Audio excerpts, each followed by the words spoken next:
자, 오늘부터 이제 문제집 강의 들어가죠. 자, 첫 번째 문제를 볼까요? 1번. 다음 중 그 법적 사실이 성질이 다른 사실은 답은 몇 번이죠? 4번입니다. 무권 대리의 상대방에 대한 본인의 추인 거절, 각종 채고와 거절은 의사의 통지죠. 나머지 것들은 관념의 통지예요. 근데 관념의 통지는 뭐죠? 객관적 사실을 상대방에게 알려주는 거예요. 그래서 1번 보시면 사원총회 소집 통지는 사원총회를 소집한다는 사실을 알려주는 거니까 관념의 통지고, 3번 보시면 공탁의 통지, 공탁했다는 사실을 알려주는 거니까 관념의 통지예요.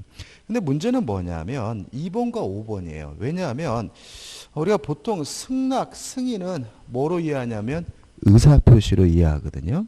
근데 요 2번 시효 중단의 사유로서 채무의 승인은 의사표시가 아니라 관념의 통지. 왜 그러냐면, 자, 의무라는 것은 반드시 이행을 해야 할 법적인 구속을 우리가 의무라고 합니다. 따라서 의무는 반드시 해야 되는 거기 때문에 하겠다 말겠다라고 결정할 수가 없는 거예요. 따라서 채무 승인은 채무를 이행하겠다라는 의미가 아니에요. 왜냐하면 어차피 채무는 의무이기 때문에 반드시 이행을 해야 되는 것이고요. 채무를 이행하겠다 말겠다라고 뭐 할 수는 없어요? 결정할 수는 없어요. 그러면 이 채무 승인은 뭐냐면 채무가 존재한다는 사실을 상대방에게 알려주는 거예요. 예를 들어서 제가 친구한테 돈을 빌렸는데 잊어버리고 있었어요. 근데 실제로 겪었던 일입니다. 막년회 때 만나가지고 저한테 돈 갚으라는 거예요. 그래서 뭘 막았더니 20년 전에 제가 지한테 15만 원을 빌렸대요. 그래서 이 아저씨가 20년에 빌린 15만 원을 왜 지금 와서 얘기하냐 했더니 자기도 잊어버리고 있었대요. 그래가지고 빌렸네 마네 해가지고 제가 티켓하고 나서 집에 와서 곰곰이 생각해 보니까 맞아요. 제가 그때 카드값이 모자라가지고 실제로 20년 전에 그놈한테 이 15만 원만 빌리자 해서 빌렸어요. 그래서 제가 전화한 거죠. 야, 미안하다. 돈 빌린 게 맞네. 이게 뭐예요? 채무 승인. 다시 말하면 채무 승인이라는 것은 돈을 갚겠다라는 얘기가 아니라 채무가 존재한다는 사실을 상대방에 알려주는 거기 때문에 승인이란 말을 쓰지만 뭐는 아니에요? 의사표시가 아니라 관념의 통지로 이해해야 돼요. 이게는 뭐라고요? 의무는 반드시 이행해야 되는 것이기 때문에 하겠다 말겠다라고 뭐 할 수 없어요? 결정할 수 없기 때문에 그런 거예요. 그 다음에 5번도 생각해 보자고요. 자, 우리가 보통 승낙은 의사표시거든요. 근데 이것도 관념의 통지로 이해합니다. 자, 우리가 왜 그러냐면 채권을 양도하고자 할 때 채무자로부터 동의나 승낙을 받아야 될까요? 채권 양도할 때. 그건 아니에요. 그죠?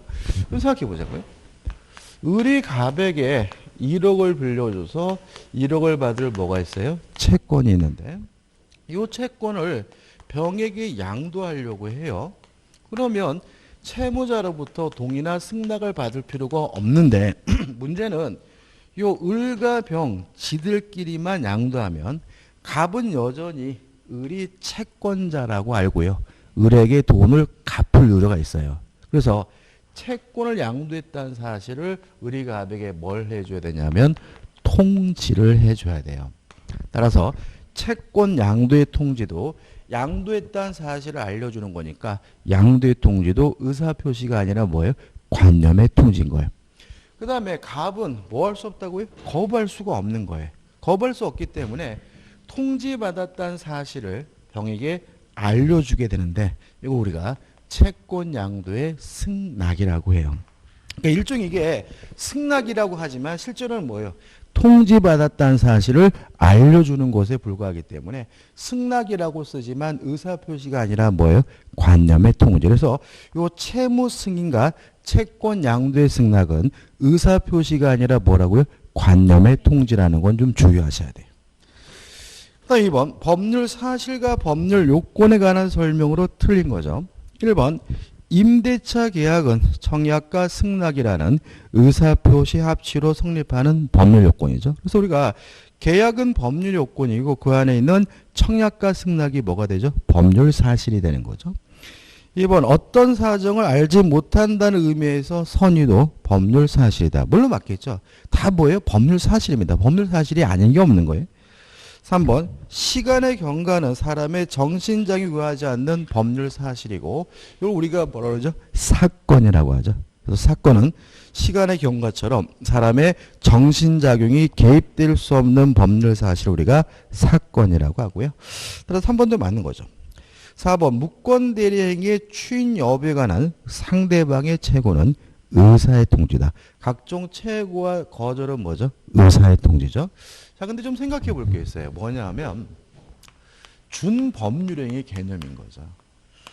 준법률행위라는 것은 뭐냐면 의사표시가 없는 적법행위를 우리가 준법률행위라고 하고요. 준법률의 효과가 무엇에 의해서 결정이 되냐면 법률 규정에 의해서 그 효과가 결정이 되거든요. 그러니까 우리가 의사표시가 있는 적법행위는 법률행위고 법률의 효과는 무엇에 의해서 결정되죠? 의사표시, 원하는 바에 따라서 결정이 되는데 준법률행위 속에는 의사표시가 없기 때문에 효과가 무엇에 의해서 법률 규정에 의해서 결정되는 거죠. 근데 이러한 준법률에 뭐가 있습니까? 관념의 통지, 준법률행위고요. 그 다음에 의사의 통지, 준법률행위고 그 다음에 감정의 표시, 준법률행위고 그 다음에 사실행위도 준법률행위죠. 그럼 이런 것들은 준법률행위라는 거는 효과가 무엇에 의해서 결정되는 거죠? 법률 규정에 의해서 결정되는 거죠. 그럼 결국 이 문제는 4번이 5번 지문의 힌트인 거예요. 자, 최고는 뭐죠?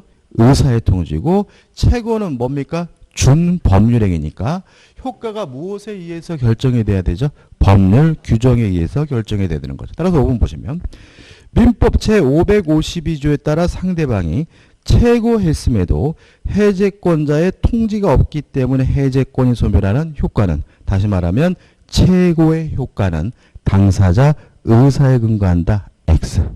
최고는 준법률행위고 준법률 효과는 무엇에 의해서 결정됩니까?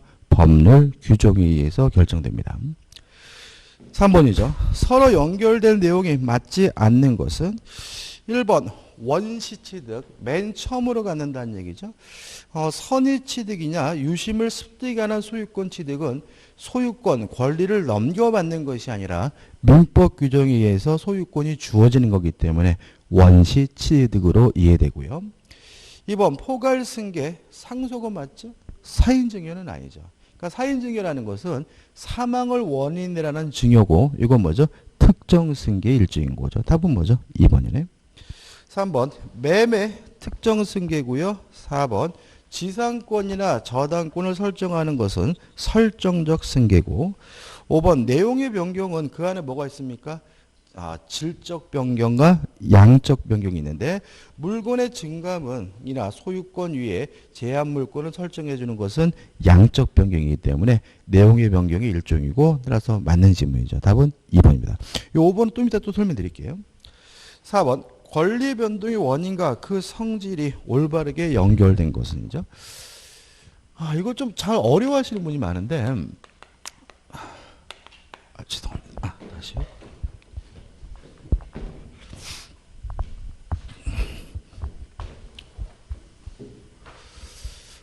채권행위와 처분행위로 나뉘고요. 요 처분행위는 다시 물권행위와 그 다음에 준물권행위로 나뉩니다. 일단 채권행위는 채권을 발생시키는 법률행위를 말하고요. 따라서 채권이 발생한다는 말은 상대방에게는 뭐가 생기죠? 의무, 채무가 생긴다는 얘기니까 채권행위는 다른 말로 뭐라느냐 하면 의무 부담행위라고 하고요. 물권행위는 뭐죠? 물권을 변동시키는 법률행위고 준물권이라는 말은 물권이 아니란 얘기입니다. 그래서 물권 이외의 권리를 변동시키는 행위를 우리가 준물권행위라고 해요. 그래서 물권을 변동시키는 행위는 물권행위, 물권 이외의 권리를 변동시키는 것은 뭐죠? 준물권행위겠죠. 그러면 을이 갑에게 1억을 빌려줬어요. 1억을 빌려주게 되면 을의 입장에서는 채권이 발생하고 갑의 입장에서는 채무가 발생하니까 요 1억을 빌려주는 행위는 채권행위고 뭐인 거죠? 의무 부담행위인 거죠. 근데 을이 이 채권을 병에게 양도를 했어요. 그러면 요 채권이 을에서 병으로 넘어가죠? 뭐가 변동되는 거죠? 채권이 변동되는 거죠. 그러면 물권 이외의 권리가 변동되는 것이니까 채권을 양도하는 것은 뭐가 되는 거죠? 준물권행위가 되는 거죠. 그래서 교재 보시면은 기억, 지명채권의 양도는 준물권행위입니다. 근데 여기서 나는 채권의 양도는 알겠는데 지명채권이 뭔지 모르겠는데 지명채권은 뭐냐면 채권자가 적혀 있다 이런 거예요. 지명. 그러니까 다시 말하면 일반적인 채권을 말해요. 일반적인 채권. 근데 우리가 무기명 채권은 채권자가 안 적혀 있다는 거거든요. 그런 건 뭐냐면 백화점 상품권 같은 거. 그죠? 그런 걸 우리가 무기명 채권 그래. 그래서 우리가 지명 채권 하면 우리가 채권자가 적혀 있다는 얘기니까 일반적인 채권을 말해. 그리고 만약에 이런 말이 나오더라도 그냥 지명 빼버리고 뭐예요? 채권의 양도 이렇게 이해하시면 되는 거죠. 그럼 또 준물권행위 맞네요. 기억, 해약금으로서의 계약금 계약은 대표적인 뭐죠? 유물계약이고 디귿번, 무권대리행위의 추이는 승낙을 받지 않고 일방적으로 하는 것이니까 단독행위고 1번, 점유취득 시에 의한 소유권의 취득은 원시취득입니다. 이것도 누가 권리를 넘겨주는 것이 아니라 민법의 규정에 따라 소유권이 주어지는 거기 때문에 취득시효는 승계취득이 아니라 원시취득으로 이해하기 때문에 리을본이 X죠. 따라서 맞는 것은 기억, 니은, 디귿에서 4번이 되는 거죠. 자, 적중 사례 문제 볼게요. 1번. 권리 변동에 관한 설명 중 틀린 것은 1번. 건물을 신축, 시효취득, 동산의 선의취득은 원시취득에 해당한다. 맞죠? 2번. 갑이 을 소유의 토지를 저당 잡은 경우 이는 설정적 승계이다. 맞죠? 답이 잘못됐네. 시작부터. 3번. 1순위 저당권이 소멸되어 2순위 저당권이 순위 승진하는 경우 이는 권리의 내용상 변경이다. X입니다. 답은 3번이죠. 아이, 죄송합니다. 시작부터 정답을 확인했는데도 답은 뭐죠? 3번입니다. 해설은 맞죠. 그죠? 이건 뭐죠? 작용의 변경이죠. 그러니까 우리가 권리 자체는 그대로고 권리자로서 할 수 있는 일의 양도 그대로인데 힘, 파워가 바뀌는 걸 우리가 작용의 변경이라고 하고요. 2순위 저당권보다 1순위 저당권이 좀 더 힘이 세잖아요. 그래서 이것은 힘이 세지는 것이니까 대표적인 작용의 변경이므로 3번이 X가 되는 거죠. 4번. 갑이 소유하는 과학을 을에게 매각해요. 그 소유권을 상실한 경우에는 권리의 상대적 소멸이다. 맞죠? 갑의 입장에서만 소유권이 없어진 거죠. 5번. 상속에 의하여 피상속인이 가지고 있던 권리가 상속인에게 승계된 경우 권리의 이전적 승계다. 맞죠? 그러니까 이전적 승계가 특정 승계와 뭐로 나뉘죠? 포괄 승계로 나뉘는 거죠. 따라서 포괄 승계는 뭐 일종입니까? 이전적 승계 일종이니까 5번은 맞는 질문이죠. 2번. 다음 중 서로 잘못 짝지어진 것은 1번이죠. 저당권을 설정하는 것은 말 그대로 뭐예요? 설정적 승계입니다. 따라서 이전적 승계다. X예요. 그 다음에 2번. 소유권의 포기는 상대방 없는 단독행위다. 맞죠? 그러면 한번 생각해 보자고요. 공유 지분이나 합유 지분을 포기하는 것은 상대방 없는 단독행위일까요?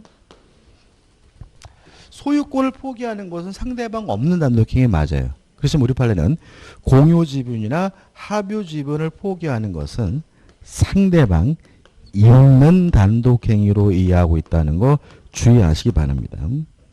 다시 말하면 소유권을 포기하고자 할 때 누구한테 얘기할 필요가 없으니까 상대방 없는 단독행위인데 공유 지분을 포기하고자 할 때는 다른 공유자에게 포기한다라고 뭘 해야 돼요? 얘기를 해야 돼요.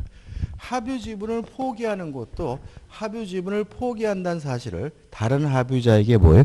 얘기를 해야 되기 때문에 대표적인 상대방 있는 단독행위고 이 두 가지 좀 기억해 두시고요. 이 문제 답은 뭐죠? 1번이 되는 거죠. 자, 우측이 이제 법률행위입니다. 1번 다음 중 법률행위인 것은 자, 법률행위가 두 가지가 있죠. 단독행위와 계약이죠. 그러면 다음 중 법률행위인 것을 찾으라는 말은 단독행위와 계약을 찾으라는 얘기거든요. 자, 계약이 있나요? 4번 공탁이 계약이에요. 공탁은 밑에 나와 있는 것처럼 임치계약입니다. 그러니까 물건 보관 계약으로 이해를 해요. 예를 들어 제가 누구하고 싸움박질 해가지고 합의금을 줘야 되는데 그놈이 너무 지나치게 많이 요구해가지고 안 받아요. 그래서 제가 법원에다가 뭘 했어요? 공탁을 했단 말이죠. 그러면 저와 법원 간에는 뭘 하는 거죠? 물건 보관 계약을 한 것으로 이해해요. 그래서 공탁은 임치계약 계약이기 때문에 법률행위고요. 답은 4번이 되는 거죠. 2번 법률행위 성립요건에 해당하는 경우죠. 자, 성립요건 하면 뭐가 떠올라야 되죠? 요물계약. 과거에는 여기서 참 문제가 까다롭게 나왔어요. 자, 왜냐하면 요물계약이라는 것은 계약이 성립하기 위해서 일정한 물건이나 행위가 요구되는 계약을 우리가 요물계약이에요. 그래서 성립요건 하면 요물계약, 요물계약하면 성립요건이죠. 그러면 요물계약이 뭐가 있느냐? 계약금 계약은 요물계약이고 보증금 계약도 요물계약이고 돈 대신 물건으로 갚는 배물변제도 요물계약이고 현상광고도 뭐죠? 요물계약이다. 그래서 요 네 가지 계약은 요물계약이고 요 네 가지 계약에서 요구하는 물건이나 행위의 완성은 계약의 성립 요건에 해당함을 주의하시기 바라고요. 그래도 1번 요물계약에서 물건의 인도입니다. 그 다음에 2, 3, 4, 5번은 다 뭐죠? 효력요건이 되겠죠. 넘기셔가지고 3번입니다. 법률에 관한 다음 설명 중 옳지 않은 것을 찾으라고 하네요. 1번 법률행위는 사적 자체를 실현하기 위한 법률상의 수단이 된다. 맞죠? 사적 자체란 말이 뭔지는 아시죠? 그러니까 우리가 이런 거예요. 설명드리면 지방자치라는 말이 뭐죠? 지방의 일은 중앙정부의 간섭 없이 지방정부가 알아서 하는 것이 뭐예요? 지방자치잖아요. 그죠? 사적자치라는 게 뭐냐면 사적이고 개인적인 일은 스스로 알아서 하는 것이 뭐예요? 사적자치 원칙인 거죠. 이 사적자치 원칙에 파생 원칙이 있는데 사적이고 개인적인 일의 가장 대표적인 것이 뭐예요? 법률행위죠. 그래서 법률행위 자유의 원칙이 파생이 되고요. 또 우리가 또 자유 속에는 뭐도 포함되죠? 책임도 포함하거든요. 그래서 과실이 있어야 책임을 진다. 과실 책임의 원칙도 사적 자체에 포함돼요. 아무튼 법률행위는 사적이고 개인적인 일의 가장 대표적인 일이니까 1번 법률행위는 사적 자치를 실현하기 위한 법률상의 수단이 된다는 질문은 맞는 질문이겠죠. 2번 법률행위는 의사표시만으로 이루어진다. X죠. 그러니까 법률행위가 되기 위해서 반드시 뭐가 있어야 돼요? 의사표시가 있어야 되지만 꼭 의사표시만으로만 만들어지는 건 아니에요. 가장 대표적인 것이 뭐죠? 혼인이죠. 결혼하자 좋다라는 의사표시 외에 혼인신고라는 사실행위가 있어야 비로소 뭐가 되죠? 부부가 되는 거니까 혼인은 사실행위가 필요하거든요. 따라서 의사표시만으로 이루어진다. X고요. 1, 2번이 답이죠. 3번 법률행위는 행위자가 원하는 대로의 효과를 발생하게 한다. 맞는 질문이고 다른 말로 뭐죠? 의사표시에서 효과가 결정된 거죠. 4번 하나의 의사표시가 법률행위로 되는 경우도 있다. 맞죠? 이게 뭐죠? 단독행위를 의미하고 5번 의사표시에 무효 사유가 있는 때에는 법률행위도 무효가 된다. 맞죠? 왜요? 법률효과는 의사표시에 의해서 결정되니까 의사표시가 무효하면 법률행위도 무효가 되겠죠. 4번입니다. 법률에 관한 다음 설명 중 틀린 것은 1번 의사표시는 법률행위의 유효한 요건은 아니며 의사표시 이외에 다른 법률 사실이 요구되는 법률행위도 있다. 뭐가 떠오르세요? 혼인이 떠오르시면 되겠죠. 결혼하자 좋다라는 의사표시 외에 혼인신고라는 사실행위가 필요하죠. 2번 법률행위가 당사자가 뜻하는 대로의 효과를 발생하기 위하여는 법률행위가 성립하고 또 유효하여야 한다. 맞는 지문이고요. 4번 사기, 강박에 의한 법률행위는 법률행위가 아니다. X죠.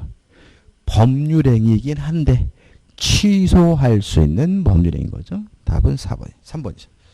4번 법률행위가 준법률행위와 다른 점은 행위자가 원하는 대로의 효과가 발생한다는 데 있다. 맞는 지문이고 5번 법률의 해석은 법률 문제로서 상고심의 심판 대상이 된다. 맞는 지문입니다. 이거는 좀 외워두시는 게 좋아요. 잘 나오진 않는데 나오면 그냥 외우시는 게 좋습니다. 이게 왜 그러냐면 이런 겁니다. 우리가 2심 법원에서 3심 법원, 대법원을 가는 절차를 상고라고 해요.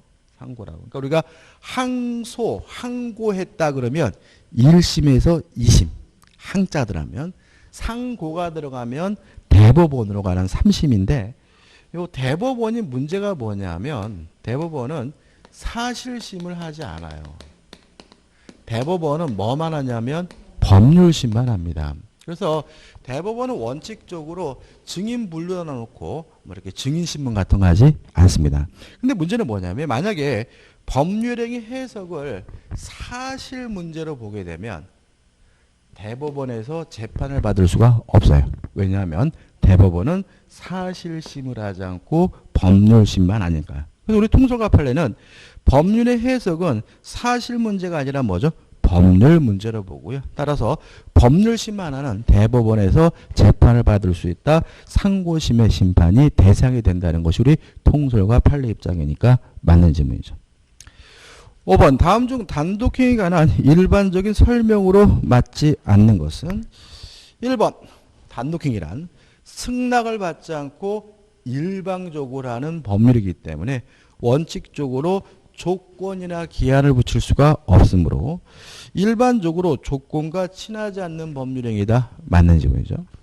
자, 계약은 자유롭게 할 수 있습니다. 이거 우리가 계약 자유의 원칙이라고 하는데 단독행위는 승낙을 받지 않고 일방적으로 하기 때문에 법에 규정되어 있는 경우만 할 수 있거든요. 따라서 2번 단독행위는 원칙적으로 법률에 규정이 있는 경우에 허용된다. 맞는 점이죠. 3번 수인의 당사자가 하나의 단독행위를 하는 경우도 있겠죠. 우리가 가장 많이 게 뭐예요? 해제. 그죠? 해제는 단독행위인데 해제권자 명이면 어떻게 해요? 전원해야죠. 4번 재단법인 설립행위는 상대방 없는 단독행위를 위함이다. 5번이 답이죠. 왜요? 증여는 계약이죠. 그러니까 우리가 증여는 꽁꼬로 주는 거니까 자꾸 단독행위 같다라는 의심을 품게 하는데 증여는 뭐죠? 계약이기 때문에 상대방으로부터 승낙을 얻어야 된다는 거 꼭 기억해 두시기 바랍니다. 6번입니다. 법률행위의 목적에 관한 설명 중 틀린 것만으로 묶인 거죠. 기억. 자, 목적이 확정될 수 있어야 법률에 유효합니다. 근데 여기서 항상 조심할 것은 확정될 수 있어야 한다죠. 확정 가능성을 말하고요. 확정되어야 하는 건 아니거든요. 따라서 기억. 법률의 목적은 법률행위의 성립 시에 확정되어 있지 않으면 무효이다. X. 확정되어야 하는 것이 아니라 확정될 가능성만 있으면 유효죠. 유효하죠. 2번. 원시적 불능인 법률행위는 무효입니다. 다만 계약 체결상의 과실 책임이 문제될 수 있다. 맞는 질문이고요. 7번. 후발적 불능은 유효하죠. 특히 당사자의 규책 사유 없는 후발적 불능은 유효하고 위험 부담 문제거든요. 따라서 2번. 당사자의 기책 사유 없이 후발적 불능이 된 법률행위는 무효이다. X가 되는 거죠. 후발적 불능은 유효합니다. 따라서 책임이 발생하고요. 어떻게 책임을 지는지는 디귿번처럼 귀책 사유가 없다면 위험부담 문제를 해결하고 기책 사유가 있다면 이행불능 문제로 가는 거죠. 따라서 기억 디귿에서 2번의 답이죠. 3번 일부 불능인 법률행위는 원칙적으로 법률행위의 전부가 무효이다. 맞죠? 왜요? 일부가 무효면 전부가 무효인 것이 원칙이니까요. 7번 다음 중 무효가 아닌 경우죠. 1번이 답입니다. 왜냐하면 매매 목적물이 계약 체결 다음 날 매수됐다면 후발적 불능이고요. 후발적 불능은 뭐죠? 유효하죠. 답은 1번이죠. 2번 불공정한 법률행위 무효죠. 3번 진이 아닌 의사표시는 원칙적으로 유효하지만 상대방이 알았거나 알 수 있었으면 무효니까 상대방이 안 경우 무효죠. 4번 상대방과 통종하여 의사표시를 한 경우 무효죠. 통종의 표시죠. 조심할 것이 뭐예요? 5번인데 자 강박에 의한 의사표시는 취소할 수 있어요. 그 말은 유효라는 얘기입니다. 그러니까 취소할 수 있는 법률행위라는 것은 일단은 뭐죠? 유효한데 취소하게 되면 소급해서 무효가 될 수 있기 때문에 정확히 말하면 뭐예요? 유동적 유효인 거죠. 그러면 5번이 강박일까요? 만약에 강박이라면 무효가 아닌 경우에 해당하겠죠. 근데 만약에 강박이 너무 지나쳐가지고 의사결정의 자유가 완전 박탈된 상태로 평가된다면 그때는 아예 뭐가 되죠? 무효죠. 무효가 다름이 없어요. 의사무능력자 다르면. 따라서 5번 총을 겨눴다면 이건 의사결정의 자유가 완전 박탈된 상태이기 때문에 취소할 수 있을 정도가 아니라 아예 뭐죠? 무효이기 때문에 5번 총을 겨누고 매매 계약을 체결할 것을 강요하여 계약을 체결한 경우는 무효고 따라서 무효가 아닌 것은 1번 하나만 답이 되는 거죠. 넘기셔가지고 8번입니다. 다음 중에서 유효한 법률행위는 1번 배임행위에 적극 가담한 부동산의 이중매매는 반사배적 법률행위로서 무효입니다. 좀 이따 자세한 거 보겠죠? 2번 대금이 현저하게 불균형한 가옥의 매매 계약은 불공정한 법률행위로서 무효죠. 3번 도박 채무를 담보하기 위한 가등기 설정행위는 반사배적 법률행위로서 무효겠죠. 4번 당사자의 궁박, 경솔, 무경험으로 현저하게 공정을 잃은 계약은 불공정한 법률행위로서 무효입니다. 답은 5번이죠. 자, 우리가 항상 말씀드리지만 무효라는 말은 이행할 필요가 없다는 이야기죠. 또 이행하지 않더라도 책임지지 않는다는 것이 뭐예요? 무효입니다. 첩계약은 반사회적 법률에서 무효입니다. 왜요? 누구의 첩이 돼주기로 약속했더라도 이행할 필요가 없는 거고요. 첩이 안 돼줬더라도 뭐 할 필요 없어요? 책임질 필요가 없는 거죠. 근데 문제는 첩생활을 관두기로 했어요. 관둬야죠. 이행해야죠. 따라서 그것은 뭐예요? 유효한 거죠. 따라서 5번. 더 이상 첩생활을 않겠다고 한 계약은 유효하죠. 왜요? 않겠다고 했다면 뭐예요? 이행해야 된다. 안 해야 되니까요. 저는 이게 첩계약에 나오면 조금 구렉이죠. 참 요즘 세상에도 이런 게 있는가 싶은데 또 의외로 또 많더라고요. 또. 그 엊그제 그 뉴스 보니까 그 지방의회에서 지방의회 의원끼리 또 바람피다 걸려가지고요. 네, 의원끼리. 의회 의원끼리. 그래가지고, 예? 예? 예? 아, 같이 들어요. 그죠. 그러니까는 의원끼리 이제 또 이제 그 바람피다 걸려가지고 그 여자 의원의 남편한테 두드려 맞고. 두드려 맞으니까 또 이제 그 여자 의원한테 또 삐져가지고 또 회의하는 중에 너 뭐 욕하고 막 서로. 그래가지고 둘이서 막 싸우고 뭐 내가 꽃뱀이냐? 그 네가 꽃뱀이지 막 이러다가 그래가지고 이제 의장이 회의를 진행할 수 없습니다. 폐회 선언하고. 아유 진짜 예? 아니 그 저는 개인적으로 그 지방자치 안 하면 안 되나요? 왜 해야 되는 거죠? 그러니까 이게 뭐냐면은 이게 원래 풀뿌리 민주주의라 그러잖아요.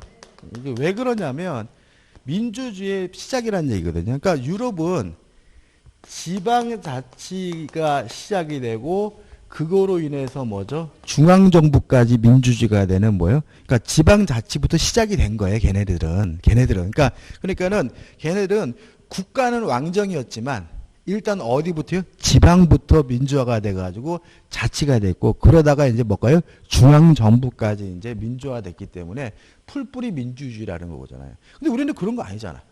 우리는 그런 게 아니잖아. 우리는 지방부터 민주화가 된 게 아니잖아요.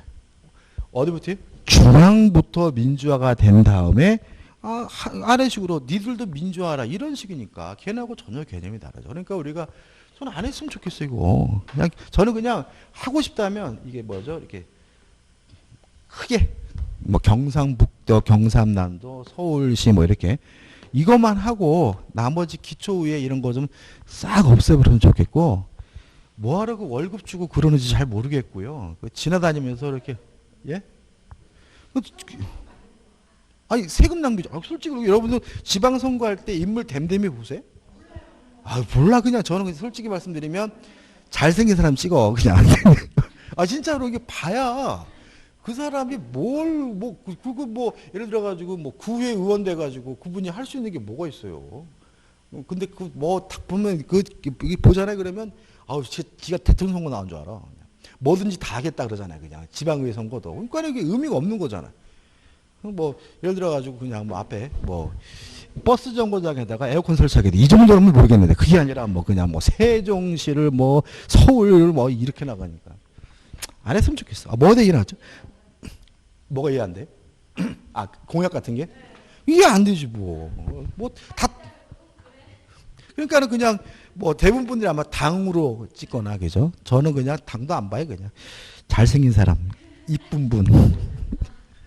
의미가 없어요. 하기도 싫고 선거도 뭐 너무 많고 싹 안 했으면 좋겠어. 걔 다 뭐예요? 이게 세금 낭비고 국가의 경쟁력을 좀먹는 거죠. 경쟁력 좀먹는 거. 저 사람들이 그 먹는 것들이 다 뭐예요? 그러니까 할 일 없으니까 맨날 어디 가요? 해외 연수 가 놀다 오고 그죠? 저도 지방의회 출마해 볼까? 9번입니다. 예? 예? 그러니까 이게 뭐 그러냐면 지방의회 출마하려면 정당이 좋아야 되는 거잖아요. 그러면 국회의원 밑에 줄 쓸 수밖에 없잖아요. 그죠? 그러면 이게 민주주의야. 또 다른 독재지. 예? 국회의원 안 불러요? 그럼 뭐라고 불러요? 국회의원이? 저는 막 그런 거 불만 많습니다. 예를 들어가지고 간통죄 폐지했잖아요. 그죠? 그래가지고 엊그저께 뭐냐면 학원 강사하고 학생 엄마하고 바람이 난 거예요. 본 거지, 그죠? 바람 난 거예요. 근데 이제 간통죄가 처벌할 수가 없으니까 그걸 뭘로 처벌했냐면 주거 침입죄로 처벌했더라고요. 그러니까 이게 왜냐하면은 주거 침입죄가 되려면 가정궁속원의 전원의 동의가 필요해요. 그래서 만약에 남편이 원하지 않는데 부인이 외간 남자 들어와서 바람이면 주거 침입돼. 반대로 부인이 원하지 않는데 남편이 다른 외간 여자 들어와서 하면 주거 침입. 그러니까 간통죄는 지금 처벌하지 않는데 주거 침입죄는 처벌할 수 있어요. 그래서 바람은 집에서 피지 말고 밖에서 피는 게 좋아요. 그러면 형사적으로 문제되지 않아요. 주거 침입죄를 처벌했더라고요. 이거 해봐야 몇 번 해봐야 집행유예지 뭐. 근데 실제로 왜 이러냐고. 그냥 간통죄를 냅둬야죠. 근데 저는 개인적으로 만약에 예를 들어서 간통죄가 지금 우리는 폐지해야 된다라고 생각된다면 어떻게 해야 돼요? 토론을 해야지. 그죠? 법을 만드는 국회잖아요. 국회의원들이 막 토론도 하고 야 새끼야 네 마누라다 바람만 펴봐라 자식아 그 소리 나오나 막 이렇게 막 멱살잡이도 하고 이런 거 멱살잡이 해야 되는 거야. 그리고 막 그러면서 그런 과정에서 국민들이 뭐예요? 공론을 하게 되고 그래가지고 아 우리 여론이 간통죄를 폐지하는 게 낫겠구나 이렇게 돼야지. 그래야 그리고 나서 어떻게 해요? 국회에서 간통죄를 폐지하는 입법을 해야 되는데 이거 어떻게 했어요? 헌법재판소에서 위헌 판결을 났잖아요. 국회가 제 기능을 못 하는 거야. 그러니까 우리가 봤을 때는 뭐 그 선거구 가지고 멱살잡이 할 일은 우리는 관심도 없어. 지들보는 상관이야. 우리는 이 간통죄가 진짜 처벌받아야 되는지 아니면 폐지돼 이런 거 좀 멱살잡이 좀 하고 그죠? TV 나와서 토론회도 좀 하고 막 그러면서 막 삿대질 좀 하고 막 이러면서 막 싸우면서 그죠? 뭐 이런 거도. 근데 그러니까는 헌법재판소 위헌 판결 나버리니까 토론 과정이 생겼대잖아요. 아무런 공론화 과정이 없잖아. 그러니까 우리 국민들의 의사가 반영되질 않는 거예요. 간통죄는 유죄된다는 사람들 의견은 전혀 반영되지 않잖아요. 동성동본 불온도 마찬가지잖아요. 동성동본 불온도 이것도 어떻게 했어요? 국회에서 개정한 거 아니에요. 헌법재판소에서 뭐예요? 위헌만. 그래서 지금 우리나라는 지금 어떤 상태냐면 국회가 제 기능을 하지 못하고요. 헌법재판소에서 판결을 통해서 어떤 국민적 합의가 필요한 걸 막 결정하고 있어요. 근데 헌법재판소에서 재판관이 몇 명이에요? 9명이잖아. 9명이 모든 걸 다 해버리잖아. 그러니까 이 문제지. 그러면 299면 300명 국회의원들은 왜 있는 건데? 그죠? 미친놈들이지, 그죠? 첩격하다가 안 돼. 9번. 10페이지 9번입니다. 10페이지. 반사의 질서 법률에 관한 한 판례터로서 다음 중 옳지 않은 것은 1번 첩계약은 모의나 첩의 생존을 유지하기 위한 생활비 등에 관한 약정을 유효합니다. 생활비 줘야 돼요. 그죠? 만약에 이게 무효면 생활비 안 줘도 된다가 되잖아요. 그죠? 나쁜 놈은 좋아지진 않습니다. 그죠? 2번 간호사의 채용 시에 근무 기간 중 혼인하지 아니할 것을 약정하는 것은 모의다. 왜요? 혼인할 수 있는 자유를 제한하죠. 우리가 이혼할 수 있는 자유, 혼인할 수 있는 자유를 제한하면 심하든 심하지 않든 반사회적 무효죠. 답은 3번입니다. 부동산을 이중으로 매매하는 것은 원칙적으로 무효이다. 예, 유효입니다. 다시 말해 좀 이따 하겠지만 이중 매매는 원칙적으로 유효하고요. 제2매수인은 선악불문하고 소유권을 갖고요. 이중매매가 반사회적인 한 이유로 무효가 되려면 어떻게 해야 돼요? 적극 가담해야 돼요. 답은 뭐죠? 3번. 4번 자가 부모를 상대로 불법행위에 의한 손해배상 청구를 하는 것은 허용되지 않는다. 이게 맞는 질문입니다. 그러면 자식이 부모를 상대로 채무 불이행을 이유로 손해배상을 청구할 수 있을까요? 없을까요? 이건 있을까요? 없을까요? 지금 예를 들어서 이런 거잖아요. 불법행위니까 아버지가 아들내미를 뭐죠? 뺨을 한 대 때렸더니 아들이 뭐죠? 불법행위를 원인으로 손해배상을 청구한다. 이건 안 된다는 거잖아요. 그죠? 인륜에 바란다는 얘기예요. 이게 또 솔직히 이 판에서 좀 바뀌어야 될 것 같아요. 저는 솔직히. 근데 채무 불이행으로 인한 손해배상 청구할 수 있을까요? 없을까요? 이건 있습니다. 다시 말하면 아버지도 빌려고 한 돈 어떻게 해요? 갚아야 되는 거고요. 채무불이행을 이유로 손해배상을 청구할 수 있어요. 그렇지만 불법행위를 원인으로 손해배상을 청구하는 것은 인륜에 반하는 것이기 때문에 허용되지 않는다는 것이 우리 판례 입장이에요. 저는 이것도 판례 바뀌어야 된다고 생각해요. 최근에 또 얼마 많습니까? 그죠?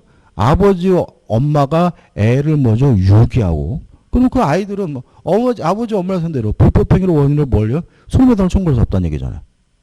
그잖아요 지금 상황이 우리 판례가. 그러니까 지금 예를 들어가지고 5살 먹은 꼬마를 막 뭐 한 달 동안 먹이질 않아가지고 애가 막 편의점 와가지고 막 그런 거잖아요. 그러면 그 아버지 어머니 상대로 불법행위로 원인으로 뭘 청구해야 돼요? 손해배상을 청구해야 되는데 안 된다는 거잖아요. 판례 바뀌어야죠 이것도. 그죠? 그렇지 않습니까? 아무튼 마음에 들진 않아요. 그 다음에 5번 영업상의 자유를 무기한으로 제한하는 것은 무엇입니다. 자, 우리가 좀 조심할 것은 뭐냐면 재산상의 자유를 제한하는 것은 가능하고도 유효해요. 동의하시나요? 우리가 계약은 어느 정도의 자유의 제한을 수반하지 않습니까? 예를 들어 여러분하고 저하고 6시 40분에 제가 강의하기로 여러분하고 뭐 한 거죠? 계약한 거잖아요. 내가 어디 가서 술 처먹고 싶어도 와야 되잖아요. 저의 자유가 뭐가 되는 거예요? 제한이 되는 거예요. 그래서 재산상의 자유는 제한할 수 있습니다. 가능하고도 뭐예요? 유효한데 이것이 만약에 너무 지나치면 이때는 반사회적 법률행위로서 물은 거예요. 따라서 보시면 여기서 무기한으로 되어 있죠. 그러니까 무기한, 영원히 이런 것들은 너무 뭐예요? 지나친 것이기 때문에 뭐가 되는 거죠? 반사회. 그러니까 이거를 이렇게 하면 돼. 영업상의 자유를 제한하면 반사 이렇게 아니라 영업상의 자유를 제한하는 것은 가능하고도 뭐예요? 유효한데 뭐하기 때문에? 지나치기 때문에 반사회죠. 왜요? 무기한이기 때문에. 조심하셔야 되겠죠? 답은 3번입니다. 10번 법률행위의 목적 등에 관한 설명으로 옳은 것은 1번 법원은 당사자의 주장이 없으면 신의 측에 반하는 것인지를 직권으로 판단할 수 없다. X입니다. 판단할 수 있겠죠? 중요한 건 아니에요. 이거는. 2번 법령에서 정한 한도를 초과하는 부동산 중개 수수료 약정은 그 초과한 부분뿐만 아니라 그 약정입니다. 약정 전체가 무효이다. X죠. 초과한 부분만 무효인 거죠. 그죠? 예, 초과한 부분만. 3번 반사회적 법률 행위에 의하여 조성된 재산을 소극적으로 은닉하기 위한 임치계약은 반사회적 행위에 해당한다. X죠. 인간 본성의 발현이죠. 그죠? 시험이 잘 나오죠. 4번 허위로 수사기관에 진술하고 대가를 받기로 한 약정은 급부의 상당성 여부를 판단할 필요 없이 반사회적 행위로서 무효다. 맞습니다. 자, 한번 생각해 보자고요. 자, 허위로 진술, 증언하기로 했어요. 그럼 이거는 따질 필요 없이 뭐예요? 반사회적인 거죠. 이게 그거예요. 그죠? 근데 만약에 정당하게 본대로 증언하기로 했어요. 이거는 뭐예요? 유효한 거죠. 근데 문제는 뭐냐면 돈 받고 하기로 했다면 뭐가 돼요? 반사회적인 거예요. 근데 여기서 좀 조심할 것은 뭐냐 하면 돈을 전혀 못 주는 거냐? 요 문제에 대해서 우리 판례는 일실소득은 줄 수 있다고 봐요. 예를 들어 가지고 부산에 계시는 분이 서울에 와서 증언하셔야 되는데 내가 택시 운전하는데 하루 일당이 한 5만 원은 되는데 그러면 5만 원. 그러니까 일실소득. 손해보는 소득증은 줄 수가 있고요. 그 다음에 여비 정도는 줄 수 있다고 봐요. 근데 이것을 뭐예요?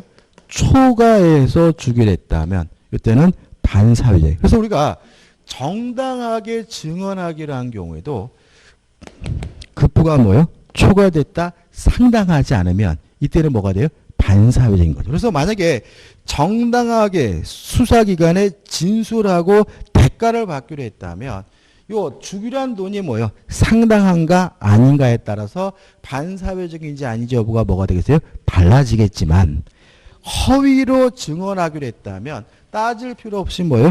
반사회적이니까 4번은 뭐죠? 맞는 지문이고 4번이 뭐가 돼요? 답이 되는 거죠. 5번 불공정한 법률행위에서 궁박이란 어려운 사정을 말하죠. 왜 어려운지 이유는 묻지 않습니다. 따라서 경제적 원인에 기인한 것만을 의미하고 정신적 또는 심리적 원인에 기인한 것은 포함하지 않는다. X. 정신적이든 경제적이든 심리적이든 어떤 이유든지 간에 어렵기만 하면 다 뭐가 되죠? 불공정한 법률행위에 궁박이 되는 거죠. 여기까지 좀 쉬었다가 11번부터 보도록 하겠습니다.